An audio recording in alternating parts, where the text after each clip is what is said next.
No, that's her pastor, but she never goes to his church. That's Ty Tribbett.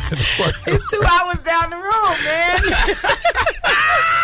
Ladies and gentlemen, you listen to the Power Up with Pastor Terry, and I'm excited about it because it's Thug Thursday. We've been doing Thug things, Thursday, but even thugs had to be kids one day. Yeah. And so I got something. Hold on, Brittany. I got a guess. for you. Hold on. You got a guess for me? Somebody, I'm going to surprise you, Brittany. You don't need to know what's going on right now. Oh, hold on. God. Now, this might bring you some hints. We're about to interview this person right here. All right. I love you. That's you know I love Barney, AJ. We about to interview Barney. Family with a great big hug and a kiss from me to you. What? Won't you say you love me too? All right, ladies and gentlemen. Yay! He was Barney for about 10 years or so. And in case y'all didn't know, he was an African-American brother, and he has been doing it for a long time. He's also Hip-Hop Harry, even on today. His name is David Joyner. He is with us today here on the Power Up. Let's show him some love. Yeah. Hi, Mr. Joyner. Whoop, whoop, praise the Lord. Praise the Lord. Yes. All right, Thanks for having me on. And man, it's good to have you. Brittany is a big fan of Barney. She said all her kids, when she has some, they have to watch Barney. So they do. You've been doing some major things, changing people's lives, man. And we're glad to have you. Brittany, if they're going to watch Barney, they got to watch Hip Hop Harry, too. Okay. We can do Hip Hop Harry as well. We can. It's just some of these, these new age shows. I'm like, all the subliminal messages. I don't need my kids watching that. The great thing about Hip Hop Harry is everything is taught in rhyme and rap. Yes. I mean, think about when we were kids and we had the Cat in the Hat and different things like that. Right. The executive producer of Hip Hop Harry, Claude Brooks, came up with this concept of, hey, let's help kids learn through rap. So, because hip hop is such a big deal, right? Let's take hip hop and flip it up to make it positive, educational, and allow that tool to help kids to a whole different level. Right. So even when you listen to some of the Hip Hop Harry songs, they have this beat that's driving, that's pumping, but then the kids are saying, tell me where we're going. To the library. I love to learn. I love to learn. I love to learn. I love to learn. Yeah. Yes, that's what I'm talking about. Oh my God, that's so exciting. I mean, who interviews Hip Hop Harry? Like, really? Oh my God! Question, Mr. Joyner. David Joyner, by the way, is who he is, who plays those characters. What is it like? A lot of times, like when I found out that you were African American playing Barney, I don't know, I got some type of pride with it. Like, I was like, oh my God, there's a black guy in there. You know what I mean? Like for me, you know what I'm saying? Like maybe that's wrong for me to feel that way, but it did. It gave me some type of pride because I knew it was a character that everyone across America was watching. Kids from all homes and different neighborhoods, you know. And to me, that meant something to me. How does that feel for you to be a part of history? Barney and Hip Hop Harry, they're never going to go away. Well, as an African American, it gives me great pride to be a part of such an icon that has pretty much helped shape a lot of this generation that's now taking over. Now, there also has been some backlash. I can remember back in 90, 92, 93, when the Klan found out that the guy inside the Barney costume was black, and they forbid their kids from watching the show. Wow. What? Yeah. And even lately with the interview article video that's come out on the Business Insider, none of that had to do with color, shape, size of who I am, but yet a lot of the African-American news syndications like Jet.com, Essence.com picked up and said, Barney's a black man. Barney's a black man. So a lot of the comments now have been online about me being black, which, again, some people are like, great, awesome, love it, glad that there was a black man inside the costume that shaped my culture. And then you hear people that's commenting on, a world star hip hop, and they're like, "Oh, come on," and it's like, "Come on, people." But Right. here's the deal. When I got that job, of course, when I auditioned for it, I wasn't their first pick. They picked a young lady over me, and apparently she had to do a live appearance, and it didn't work out too well. So I was actually offered the position. But of course, I already knew that I was going to get the position because it was already spoken to me. Okay. Sound like you connected to the Holy Ghost. Juror Preach 13. on. Well, there was a lot of things that had already revealed to me that it was going to be my role. And once I got that role, then I now had to take on that mantle as saying, all right, when we got into the studio to shoot the first video, because when I auditioned, it was only to do 2 home videos. They had already done like 8 videos before I came on board, and it was to do 2 more home videos. When we were in the studio shooting that first video, I said, man, if this thing ever gets on television, it's going to go crazy. Not knowing at the time they were negotiating a deal with PBS to get it on television. Wow. Once we got the contract and started producing that very first episode, then that's when I knew this thing is going to blow up. And the fact that I, being who I am, not only as a black man, but as a man, now have to take this mantle and put it out there. And even though we were trying to keep who was doing Barney and Mystique, because it was myself and then the guy who was doing the voice, and we're actually doing it at the same time, so there's really 2 people operating the character. But the fact that when I travel, do meet and greets, go to different cities and meet the people that have brought us to the cities, the event coordinators and everybody, I now have to hold myself up to a whole regard of not only just the character, but as an African American man, in this position, almost like an ambassador. And it was, what a beautiful experience. Because even sometimes when we deal with the Barney haters, and I'd be sitting on an airplane or something and wearing my Barney gear or whatever, and then when people find out who I am, and then I talk to them, and like, oh, wow, that's pretty deep. I'm like, yeah. Right. There's a lot of stuff that goes into not just being this character, but also being able to walk around understanding what I'm doing. So then the character is kind of infused in you. You're infused in the character. You're trying to live a good life, a life that's worthy of, and then also continue to uplift this character. So it brings me great pride. That's amazing. Great pride. That is amazing. Now, Barney, David, Joyner, Harry, Hip Hop Harry, all of you. Right. Listen, all three of y'all. All 3 of y'all. We're gonna come back to you. Listen, you and Brittany were having an amazing conversation off air, and we want to touch that when we come back. Brittany's gonna give us some weather, but then we're gonna play a song.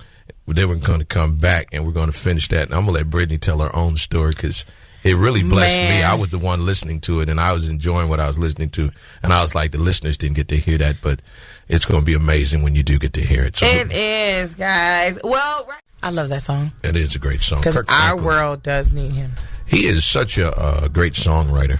Definitely. He's going to, I think we're watching history. There's a lot that's happening now that's so historic that we won't even really appreciate until like 30, 40 years up the road. Like the kind of music that Kirk Franklin has written. I can see that. It's game change. Yeah, you know? Like what's the song? What the world needs now is love, sweet love. Yeah, it's the only thing. Yeah, all right. There's just a little love.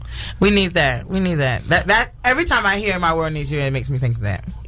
That's good. I like it. On the line with us, in case you just joined us, we have Barney. You know Barney, right? Yeah, Mr. Hip Hop Harry. Mr. Hip Hop Harry. And his name is David Joyner, and he is with us. And listen, we should have went live on Facebook for we this. Should have.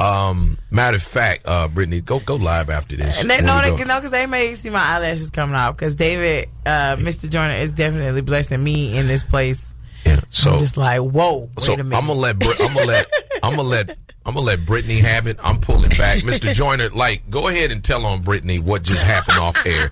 You set the stage. Wait, the first time or the second time? Both times. I want you to tell what happened off air, on air right now, and I'm gonna get out the way. Go for it, David Joyner. Well, I was asked by Brittany how could she do what she wants to do with her passion in music and developing a CD for children and helping them as they're taking a particular test in Florida. And one of the things that I was helping her understand is when you line up your purpose with God's purpose for what your journey is, because we all have a journey and we all have a specific talent that's going to take us to the next level. And one of the things that, what I didn't tell you earlier, is one of the things that I've always understood growing up, and I learned this from my parents and my upbringing in the church and everything, is that the more that you help others, the more that you will be rewarded for the deed that you're doing. Definitely. And the fact that you're doing the deed not for the reward, but doing the deed for the passion of the deed and the purpose of the deed, that's when the rewards come. Right. So one of the things that I was sharing with Brittany, ladies and gentlemen, is I asked her first, have you lined your plan up with God's plan? And what did you tell me? Well, I haven't prayed about it like I should. And what I told her is, when you don't line your plan up with God's plan, your walk is like walking in a circle. Walking in a circle. Now, we all have a light to shine. Now, do we want to shine our light in a circle? Or do we want to shine that light on a path on the journey that we're heading to? So good. Because one of the things that we understand is when you allow that light that you're walking in, that light that's been gifted to you, that light that God has given you to now intercede with other people's light and connect your light with that light to help others on their way as you're trying to get your CD off the ground to help children become more educated. So therefore, you allowing that light that's been given to you to help shine that light on others who are now allowing their light to light up their path. There will be nothing but purpose, nothing but glory, nothing but praise, because then you allowing God to say, you go, girl. Right. Y'all didn't know y'all didn't know Barney was saying. Right. What? Yeah. Barney was preaching in that purple, y'all. Oh my God, this is so good. Oh my God. Man, this is I'm speechless. exciting. This is exciting. Like, because, okay, so what people really don't know is, and I think probably just my best friend and some people that I've sat down and had a conversation with in music and, people who maybe have homeschool and things like that with educational backgrounds. Yeah. So for the last month or two, and I'm not going to cry, right? Because, I just feel some type of way. But so for the last month or two, I sat down with Mark Dickerson and his wife to tell Mark what I wanted to do. Okay. And the whole thing that I was just talking to Mr. Joyner about was exactly what I've been prepping. But I told him when he asked me that question, I've been prepping it, but I forgot to do the first step. Yeah. Which is to go in my prayer closet and consult the Lord about it. Yeah, it's been Lord, do you think this is a good idea? Or, but it hasn't been a serious, you need to push your plate away, you need to focus, you need to really give it all to God and let him, direct your path. Brittany, I heard someone say something the other day and it really stuck out to me. And his name is Gary V. And he said this and it hit me so hard in my soul. He said perfection is a disguise for insecurity. Meaning when you don't feel like you can make it, you hold off and you don't do it and just go ahead and get it done because we're going to make mistakes. Right. No matter what we do, it's not going to be perfect. And you know what? That is honestly true. In all honesty, that is my number one issue. I'm afraid to mess up. I'm afraid to not reach a certain goal. After American Idol, that's why I don't talk about it a lot because I'll tell you what, Brandon, we're gonna take a break. I feel you. I'm with you. Listen, David, you have no idea. You have no idea that your call was so purposed by God. I'm thinking you calling and it's gonna be exciting. We're gonna share this with all the listeners. But your call was for Brittany. I don't care what nobody says. Can't nobody. What you been doing? Come on, brother. We got to get out of here. We'll come right back to this. Brittany, we can't go live. You don't want nobody to see all that. Y'all might see an eyelash on the counter. You listen to the Power Up with Pastor Terry. We're talking to Barney and Hip Hop Harry. His name is David Joyner. He saved y'all. Yes, it's the ultimate gospel experience. Praise 107.9. Watch it. It's called I'ma Just Do It. I sent it out to Brittany because she about to make a kids record. She's going to travel with Hip Hop Harry around the world. Oh my God! Speak it, then AJ. Speak it. We gonna. I'ma just do it. I'ma just do it. Explain it. That's right, Mr. Joyner. Yes. We're on the line with David Joyner, guys, the voice of Barney and Hip Hop Harry. Oh my God, y'all do not know. Wait. I gotta correct you. Uh-oh. The voice. The body. The body. Sorry, the body. I'm so sorry. The body, okay. the voice, the spirit, the heart, all that. Mr. David Joyner. Oh my God. He is so amazing. Like, y'all, it's way more than what you see on TV. Like, it's way more than that. Damn, man. Like, one of the things I want to share, because a lot of people don't know, what motivates me, especially when it comes to entertaining children, and when I get into these costumes. Well, I've always known that children are more spiritually connected than we are. Mm-hmm. They just may not be aware of it intelligently. And so what I do is I always pray before I get in costume. And I pray and I ask God to allow his divine loving spirit to flow through me, through the costume, and let that draw the kids. And even if I'm on stage performing in front of thousands, 15 people, 5 people, 1 person, or I'm in front of that camera performing, I'm trying to radiate that divine loving spirit so that kids are now being drawn into that character. Mm-hmm. And it's so beautiful to be a part of that. And a lot of times I tell people, you have no idea what I see from the inside of this inside of the costume, and both costumes, knowing what we're doing for children and educating them, helping them to understand how special they are, and then allowing them to now take this, what we've now given them, this jewel, this nugget, to a whole different level. And I also have to tell you that the road was not easy. When I decided that it was time to leave my job at Texas Instruments to get into entertainment full-time, very quickly, they were about to have a major layoff. And I knew that it was time for me to leave because I had promised them I'd be there 5 years and then quit to pursue entertainment full-time. Well, this was now the 6th year. I wasn't ready at the 5th year, so I said, okay, this year I'm ready to do it. So they were about to have a major layoff. I went to my supervisor. I asked if you could put my name on the severance package because I didn't want someone to lose their job in my area because of seniority. Well, he came back to me and said he couldn't do it. So I went to my desk. I pulled out my calendar. I closed my eyes. I prayed. I meditated. And then I took my finger and I put it on the calendar. Opened my eyes, September. So the last Friday in September in 1990 was September 28th. So I said, September 28th, that's my last day. Wow. This was April. And now I'm telling people I'm about to do this thing. They're like, what you got lined up? I said, nothing. What you going to do? I'm going to act. I'm going to perform. Who do you know? I said, nobody. What you going to do? I said, it's going to happen. I know what's going to happen. Like me. Now listen to this. Listen to this nugget. I turn in my 2 weeks notice on September 14th. A week later is when I get the fax to audition for Barney. Wow. Amazing. Praise. I mean, praise. Who wouldn't serve a God like that? And then I wasn't even their first choice. I go through the whole audition process. We had several auditions. They picked the young lady over me. Now, when the criteria went out for the audition, they had done about 8 home videos, and they wanted to do 2 more. And when I auditioned, it was just to do the 2 more videos. Having no idea they were negotiating a deal at that time with PBS. Well, apparently the young lady couldn't do a live performance, couldn't handle it.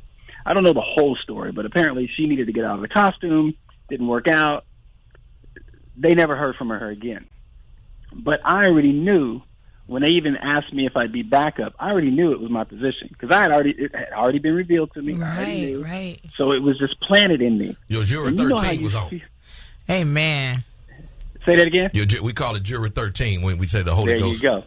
Because when you know that it's planted in you and you feel it, you know it's in your spirit, it's like, oh, all right, no problem. Right. So when I got that call and they asked me if I would consider being Barney, I was like, oh, yeah. And that's when I said, oh, I already knew that I hadn't gotten the part.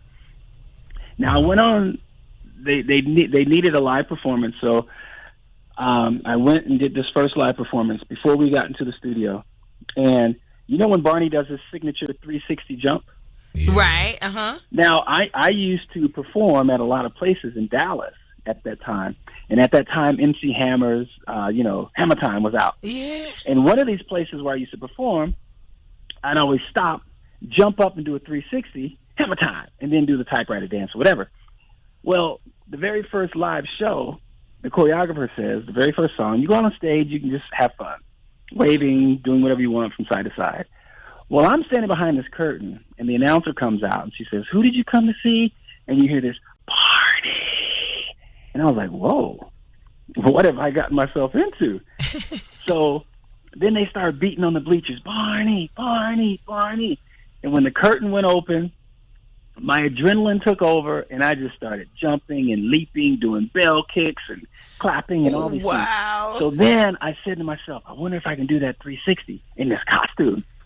I jump up, I do the 360 and land, and then you hear this, whoa! So then I said, all right, now I got to set them up. So the very end of the song went, dun, dun, dun, dun, dun, dun. Jump up, do the 360. They went crazy and then took a bow. And that became one of Barney's most signature moves. Yes. And when we got into the studio to shoot the very first video that I was supposed to do, I said, man, if this thing ever gets on television, it's going to go crazy. Wow. Whew. Amen. Thank you. I was brought up on Barney. You have no idea what this means. Thank you so much for hanging out with us today. And I know the listeners were blessed by your testimony, your whole story. There's some folks right now, they tired of walking in circles. Right. They ready to light that path, man. And I appreciate that word, man. And I'm gonna let Brittany close you out because she closer to Barney than I. Go ahead. Clean up, everybody everywhere. Clean up. Everybody do your share. Yeah! I didn't do the voice, but sometimes I have to. Oh, my God. Barney and Hip Hop Harry, Mr. David Joyner, all three of y'all. We love you. Oh, my God. Thank you so much for hip-hop, calling. you say Harry. Hip-hop. Okay. Harry. Yeah. So much fun. Hopefully this was not our last time hearing from you. Maybe we can plan something with Praise and Hip Hop Harry and Barney, whomever. We just want you here. Thank you so much for calling. Let's get Harry down to Jacksonville. Yeah.